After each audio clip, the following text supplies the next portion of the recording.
Assalamu alaikum. Welcome to yet another episode of the Halal Food Podcast. Today, again, we are pleased to welcome back Sheikh Mizanur-Rahman, who is here to clarify a few things for us. I posted a video on TikTok and he commented on it, and I just thought it's important for us to clarify it for the benefit of the Ummah. So before we do that, I'm going to invite Sheikh to introduce himself just in case somebody hasn't met him before. Assalamu alaikum wa rahmatullahi wa barakatuh. Jazakallah khair for bringing me onto your show. So those of you who don't remember me or don't know me, I have been studying Islam for over 20 years now. I have a bachelor's degree in Islamic studies, and I'm also completing my master's in Islamic studies at the moment as well. And I have been teaching Islam for over 10 years, maybe 15 years, on various topics of fiqh as well as usul al-fiqh. Thank you very much once again for coming on this podcast. So the video I'm making reference to was on the topic of post-cut stunning. Now, post-cut stunning, for those who do not know this, is where we've got an animal, a live animal, you cut the neck of the animal and then stun it. Scientists are saying that when you cut the neck and stun it, you reduce the duration of pain the animal would have been on. Now, a number of people have asked whether this practice is halal or not. So we're going to look at it in a reverse manner, because people would have expected us to look at pre-stun slaughter, but we're looking at post-cut stunning before pre-slaughter stunning. What's your view on post-cut stunning? I take the view that post-cut stunning is a very serious interference into the slaughtering process for halal, and I believe that it is even greater concern than pre-cut stunning in terms of rendering the meat haram, non-halal. I do believe that it is a prohibited practice under Islamic law, and I would be concerned. I personally would not eat that meat. I would consider it to be haram and unsuitable for consumption in terms of halal laws. Yeah. So on what basis do you think it's inconsistent with Islamic law? Because someone would argue that you brought a live animal, the halal rules say the animal must be alive at the point of slaughter, and you are assured that the animal was alive at the point of slaughter before you cut the neck. So you slaughtered a conscious and a live animal. Why do you think it's of grave concern from halal perspective? So there are a few things to point out. One is the concept of being alive at the point of slaughter is particularly relevant when an animal, in this discussion about an animal that has been stunned or is being stunned, because if the animal was not alive at the point of slaughter after it had been stunned, then there would be no doubt that that animal would be haram to consume. The question is whether or not there was any need for the stunning at all. And the question of, after you have begun the process of slaughter, if you then introduce another potentially lethal injury to the animal, which will also cause pain. I understand that there's an idea or an intention of reducing pain in the long run, but ultimately this is a potentially lethal injury that's being caused. This creates a situation of doubt over the cause or the death or the reason of the death. Even if we were to say that it was probably the slaughter that was the cause of death, this is conjecture, is speculation. And there is already a body of evidence in the fiqh literature about a situation where there are two injuries to an animal, even if the second injury happened after the slaughter or after the halal method. So we have two: we have the hunting, we have the slaughter. So there is, for example, the hadith of the Prophet ﷺ, and there are many narrations like this where he said that if you hunt an animal or bird and you shoot the animal, and then that bird falls into the water, and when you arrive you find it to be dead. So now there are two things which could have potentially been the cause of the death of this animal. the bird may have been killed before it even landed in the water, and it could be the arrow which is the cause of its death. This is possible, but it could also have drowned. But it is agreed that this animal is prohibited for consumption simply because of the doubt. And that is because the original rules for any meat is that it is haram, whether it's dead or slaughtered, unless you are sure and certain that it was slaughtered in the halal way, either by a Muslim or people of the book.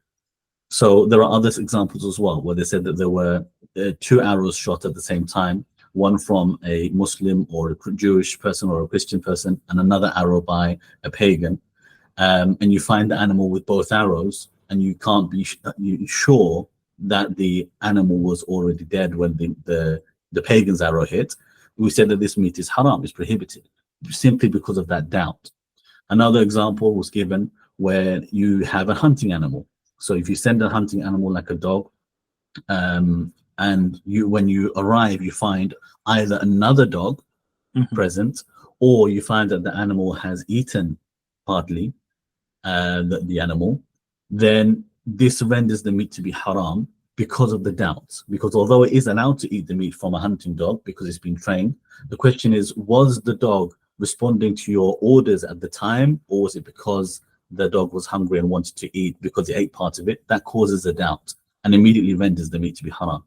Or if there's a presence of another dog, you don't know if your animal or your trained animal or the untrained animal was the one responsible for the death.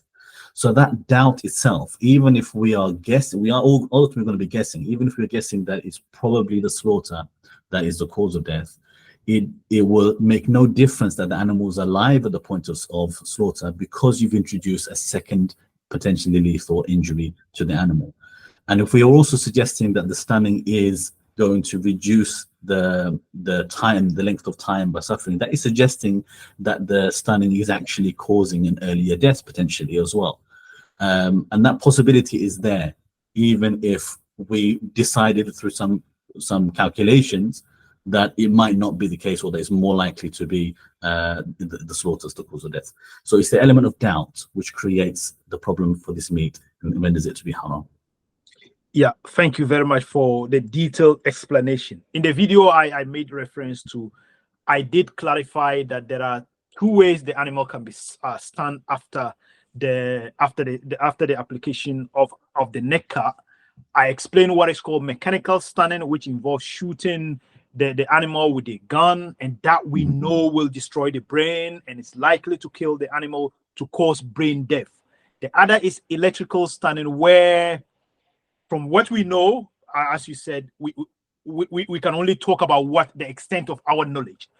There could be other things that we are not aware of.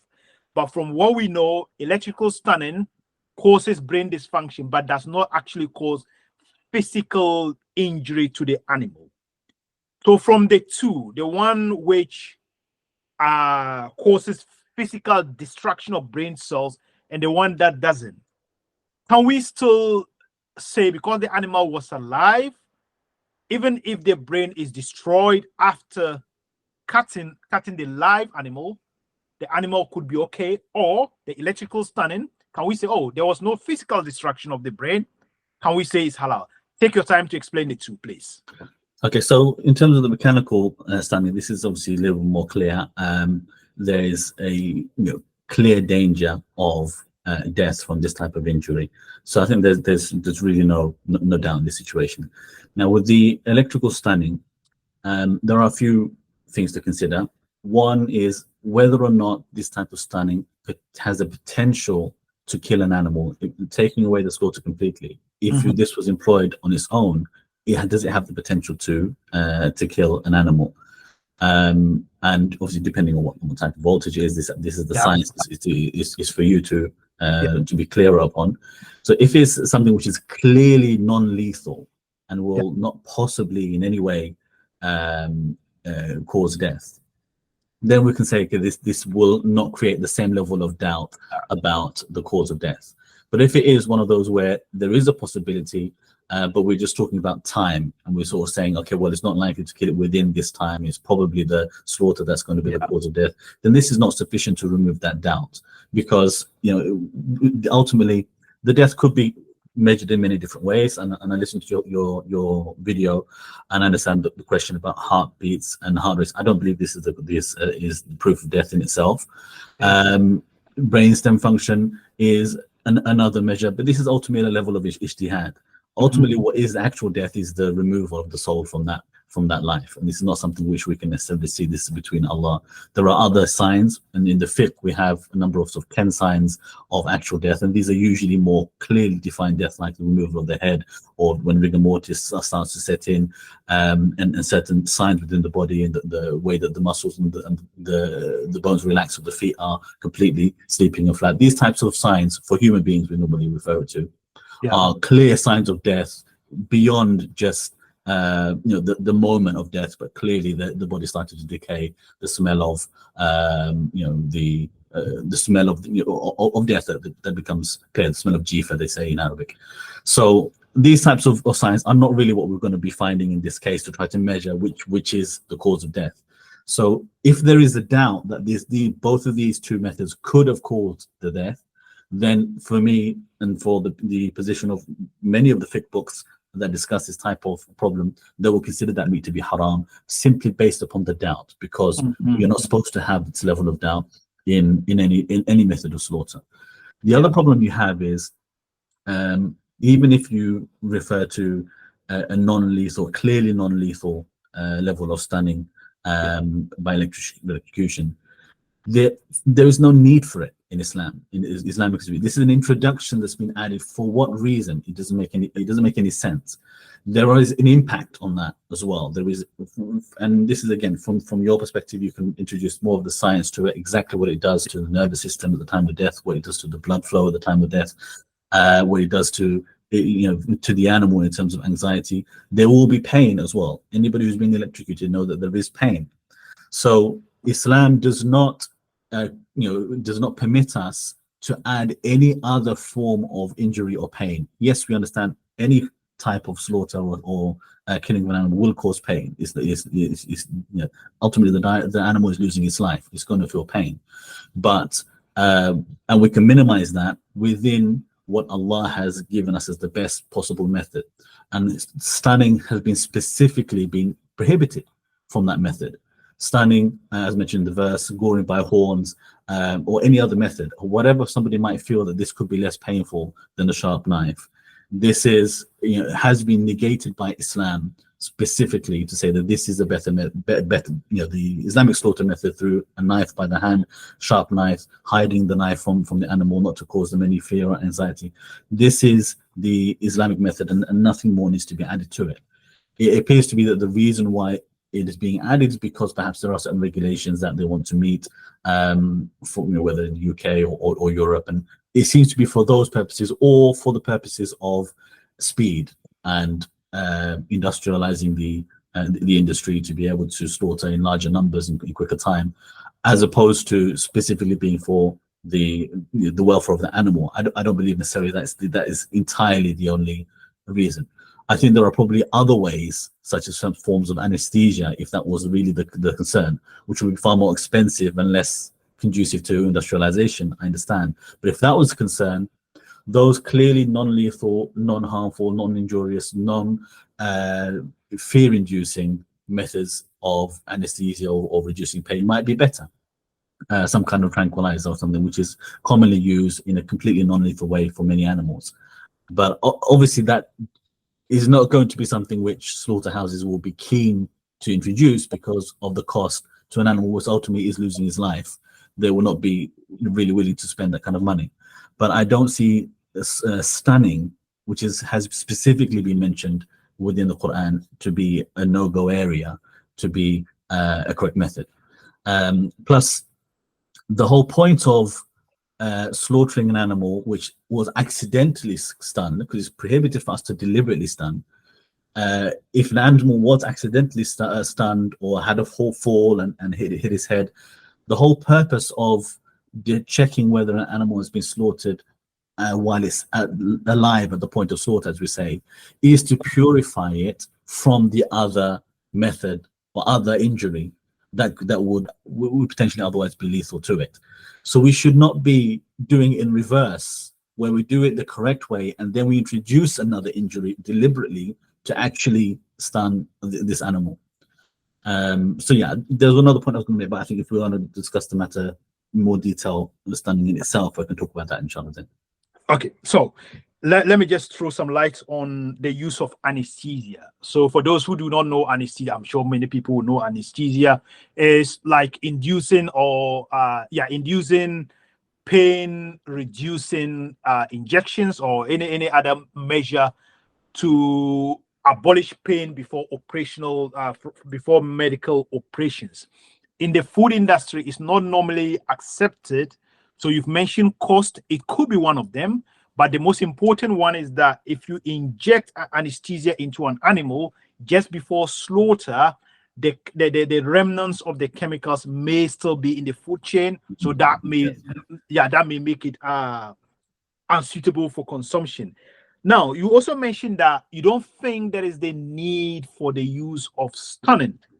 So my question to you is, in one of the hadiths, one of the most powerful hadiths, it is reported that the Prophet, peace be upon him, told Muslim or enjoined Muslims to protect the welfare of animals during slaughter. So we should sharpen our knives, ensure that if we are killing, we kill in the best manner. If we are slaughtering, we slaughter in the best manner.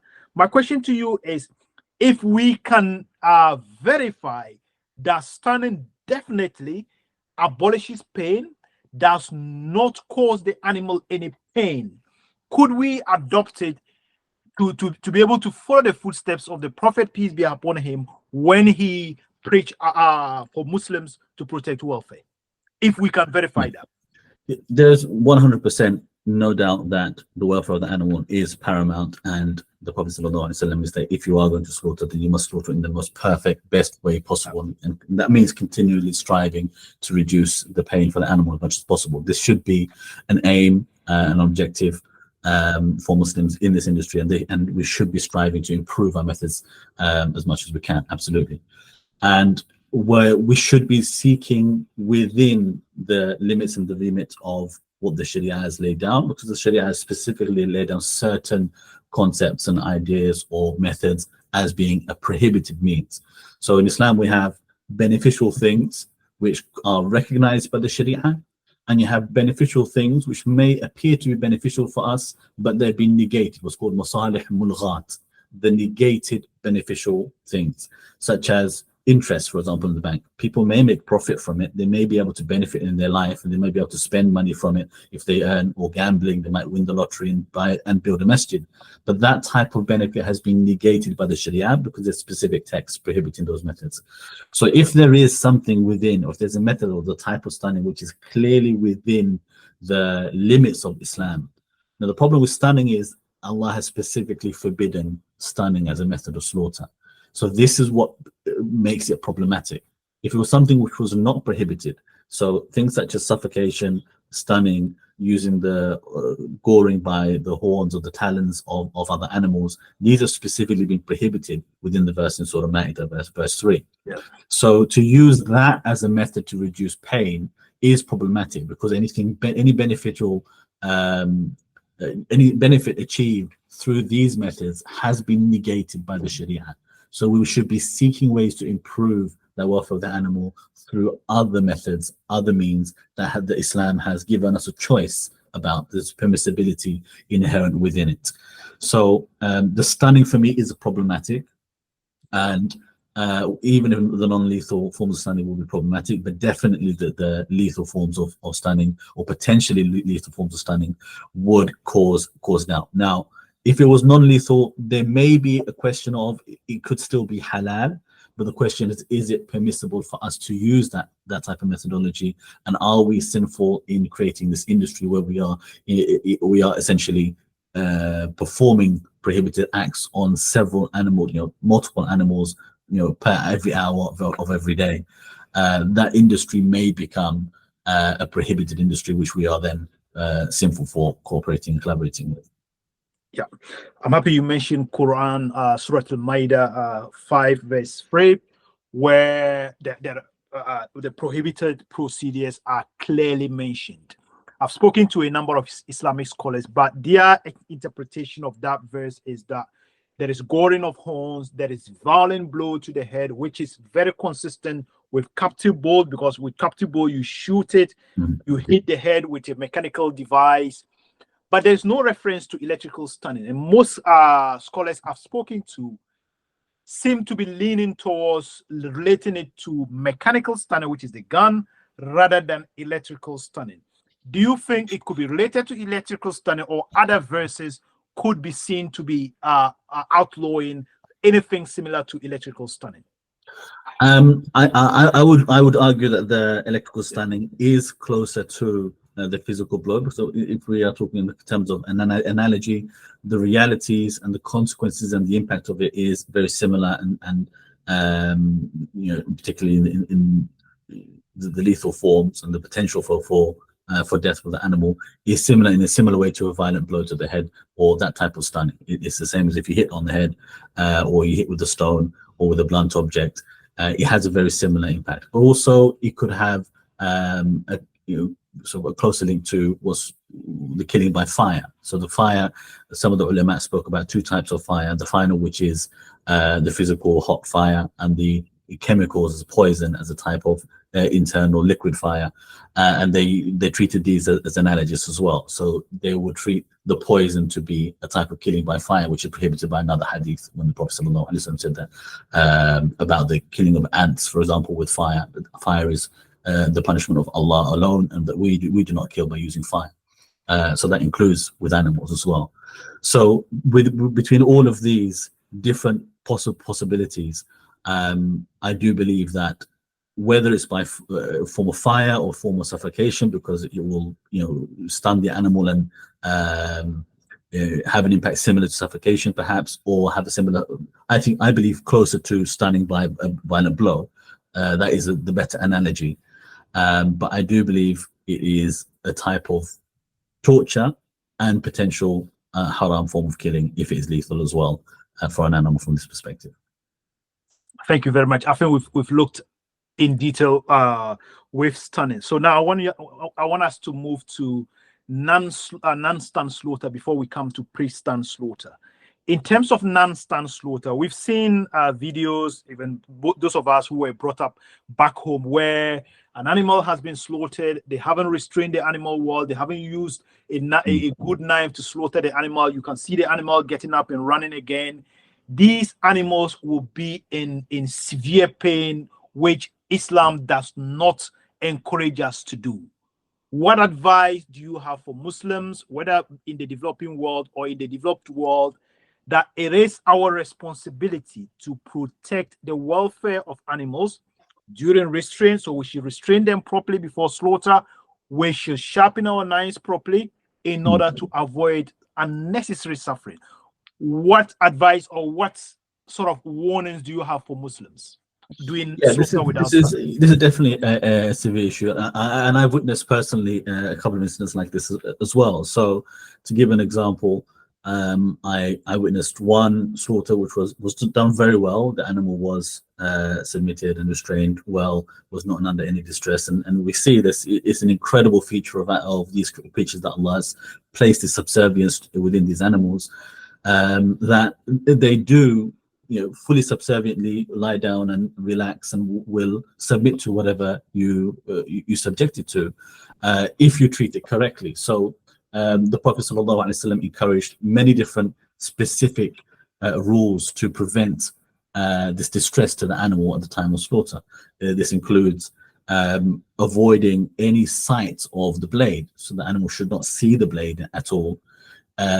You should hide it from it. Don't to challenge it or goad it in any kind of way to try to relax it, whether that's by stroking or caressing, to not to have this physical manhandling or fighting or any other kind of injury to it, and only to slaughter with a very, very sharp knife, and to make it as quick as possible. Another very important feature is not to slaughter an animal in front of another animal.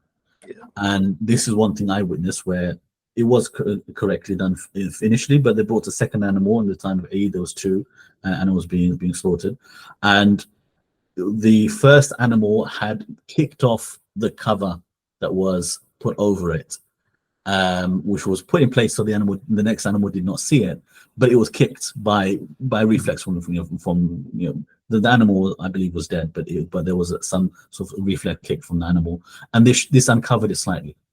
And the bull, which was present and ready to be slaughtered next, obviously saw the other animal and immediately reacted and became busy. And it became very clear, actually, how powerful these animals are, and how significant it is that if they were not subservient and submissive to us, we simply would not be able to restrain these animals easily at all.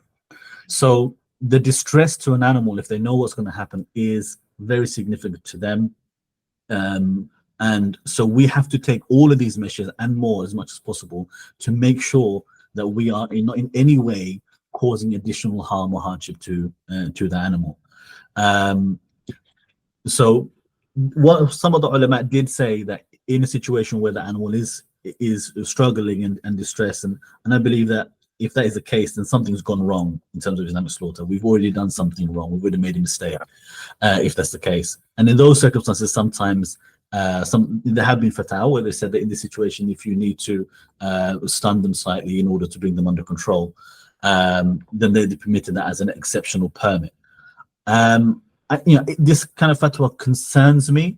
I can understand and see the reasoning behind it, but my concern is that this type of fatwa, it will maybe used as an excuse to industrialize stunning on every single animal as a default position.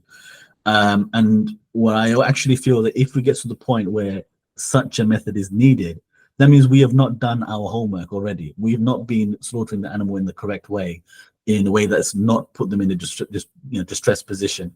Because I've seen many slaughters where, and I've slaughtered myself back home in Bangladesh, and the animal will be completely submissive to you if you treat it correctly and you do not put it under distress. So something has definitely got wrong if you've got to the position where you are in need of some kind of stunning method to restrain this animal. You see, you've made a very, very important point, that animals will be submissive if you treat them properly. If you handle them humanely, they are, we know they are sentient beings, so they shouldn't be malhandled. If you malhandle them, they will definitely react to that. That brings me to another question: commercial production of meat. At the time of the Prophet, peace be upon him, I'm not very clear about how his slaughtering was done, but I don't think he would have slaughtered tens and thousands of animals at the same time. Now we have a situation in abattoirs in the West, or even in some Muslim countries, where chicken, up to 15,000 chicken will be killed in an hour, where maybe 15,000 sheep will be slaughtered in a week. Now, my question to you, under commercial conditions, look, we cannot meet some of the requirements. So orienting the animal to face Qibla is one. Preventing the animal from seeing the knife or seeing other animals being slaughtered. Some scholars argue that it has become a necessity that under commercial conditions, some rules will inevitably be broken. Do you agree with that? That we need meat, our population is growing. If we are producing under commercial conditions, we will be breaking some of the rules. Yeah, I agree that there may be some of the rules which may be some partly compromised, and I think there is a hierarchy and priority of what some of those rules might be. I think if we are in a position where we are causing additional distress and anxiety to the animal, I think that's a problem. Is a problem for us, and I think we need to find better ways. So we need to find better ways to reduce that. We shouldn't be taking those shortcuts. It could be that we need to rearrange and reorganize the way these slaughterhouses are built. Many of us are perhaps inheriting systems that are sort of in place and machinery that's in place from other slaughterhouses which do not use sort of Islamic slaughter, do not have the same concerns that we do, or do not have the same high standards as we expect or that we're trying to achieve. We should always be trying to achieve that perfection as much as possible. It may be that we need to completely redesign. And I think some of those systems that have been in place previously, and obviously we see the differences between HMC and HFA, for example, and what they are willing to certify and what they're not. So some of the systems where you have just circular blades and they are just slaughtering by blade without even a human being present necessarily, these are in place purely for speed. And we need to find a better way. We need to find a better system. Now, it may mean that meat will have to be more expensive. It may mean that meat will have to be in shorter supply. That may be the case. But we have to have certain standards that just cannot be compromised. And we shouldn't just be trying to compete with the wider market. It is unfortunate that there are many sorts of houses which are essentially doing the same work as non-Muslim slaughterhouses and still labeling as halal, which makes the competition very difficult within the industry and makes it very difficult for those who want to have higher standards to try to compete with them. And that is a shortcoming within our community. I believe we all need to be more discerning. We all need to be willing to make that sacrifice and pay a little bit more, or even avoid meat if we have to. Those of us who were in this country before there was an abundance of halal meat, we quite often had to just be vegetarian or be eating fish and veg and just avoiding meat. We didn't have halal on every single corner of the streets. So it's not as if that is impossible, but we have to make sacrifices as a community if we want to maintain these standards. Okay, look, as a Muslim, I try to use my scientific knowledge and I try to be as objective as possible.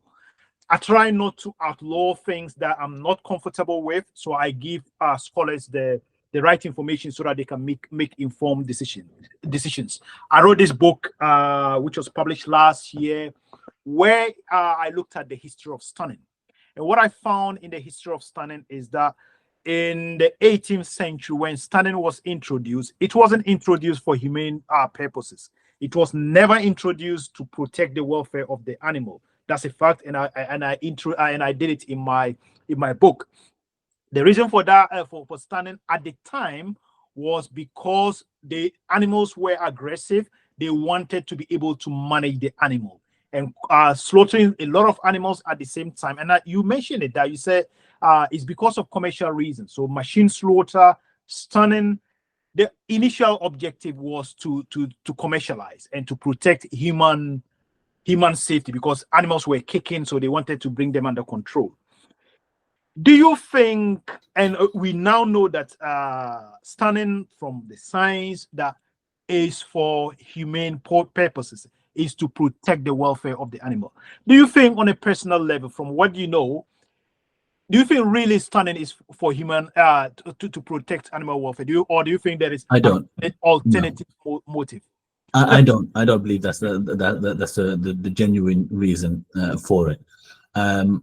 Any method of stunning will also cause pain to an animal. I would not like to be electrocuted in my head for any reason whatsoever, even if it was to reduce my pain for some further injury in the future. I would not enjoy that at all. It is just an injury being introduced to me, and if I'm also going to be injured again, I just see this as two assaults on me.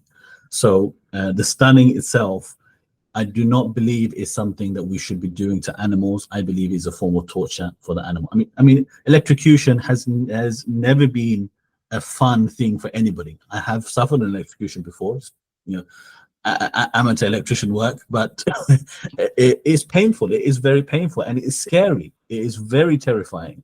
Even if it was non-lethal, I mean, my electroshock was very, very minor. It didn't cause me any permanent injury. It didn't cause me any kind of actual damage. There was no marks on me, nothing like that.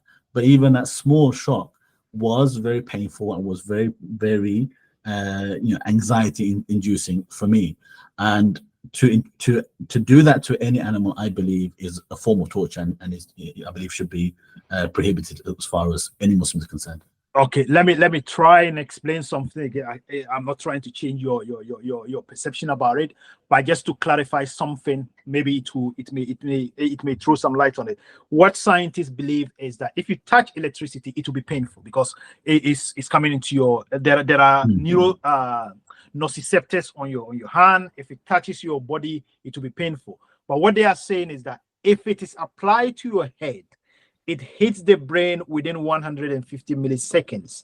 And within that time, the brain hasn't got the capacity to feel pain within that 150 milliseconds.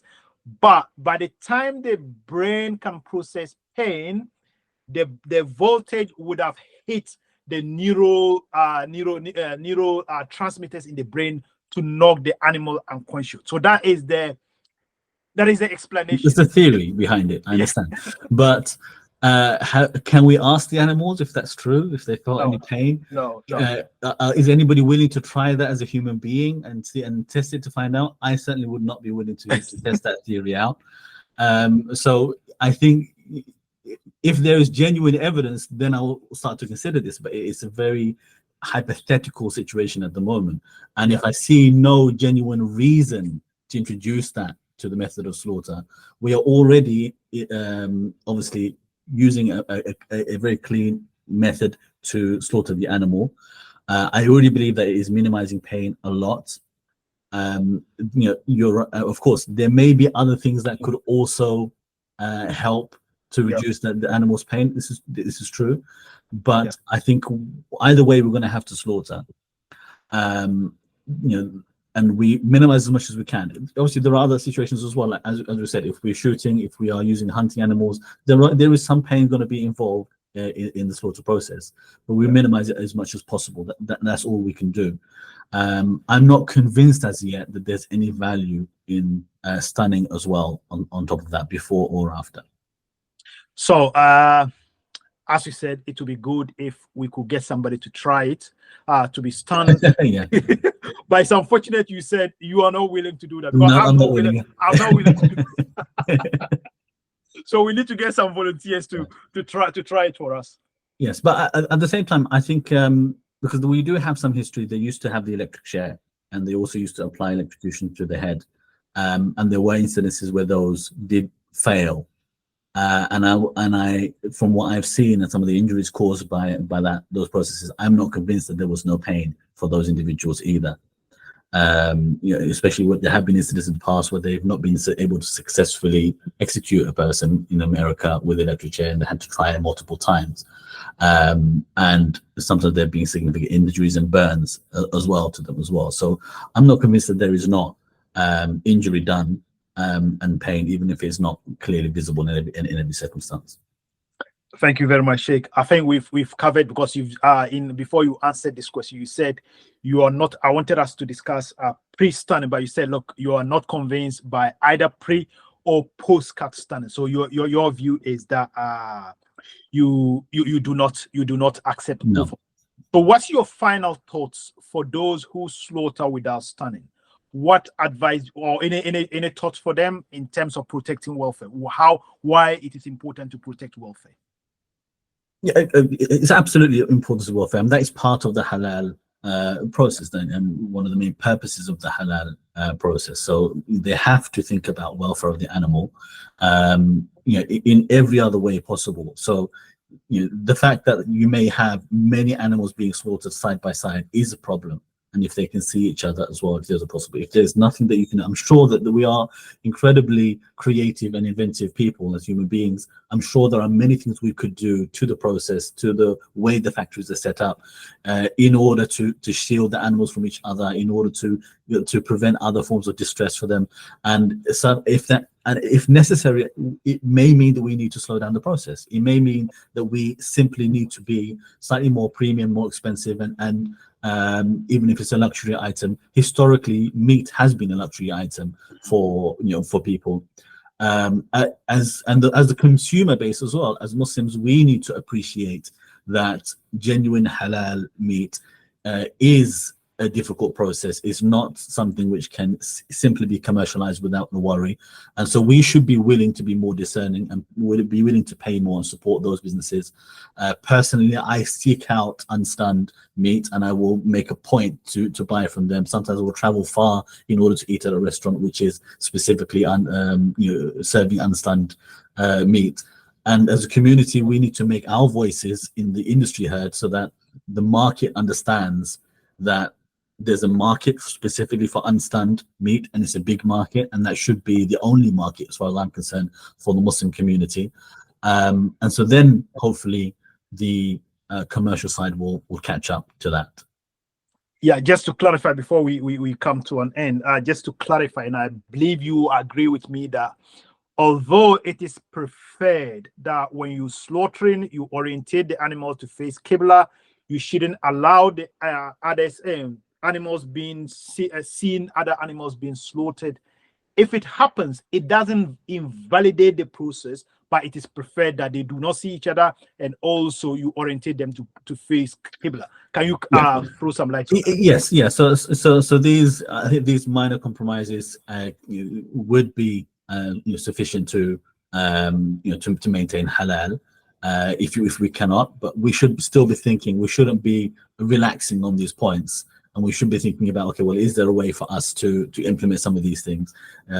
Shielding, I think, is something potentially we could do if it costs a little bit more, but it's something we could potentially introduce and maintain within the industry if we're able to raise our standards more. Orientation to the Qibla, not so much. It's not as much of a concern. There are many things which can be compromised, but the actual method of slaughter is the most important thing here. Okay, thank you very much, Sheikh. Alhamdulillah, thank you. It's always a pleasure to get you to clarify things on this. So thank you very much.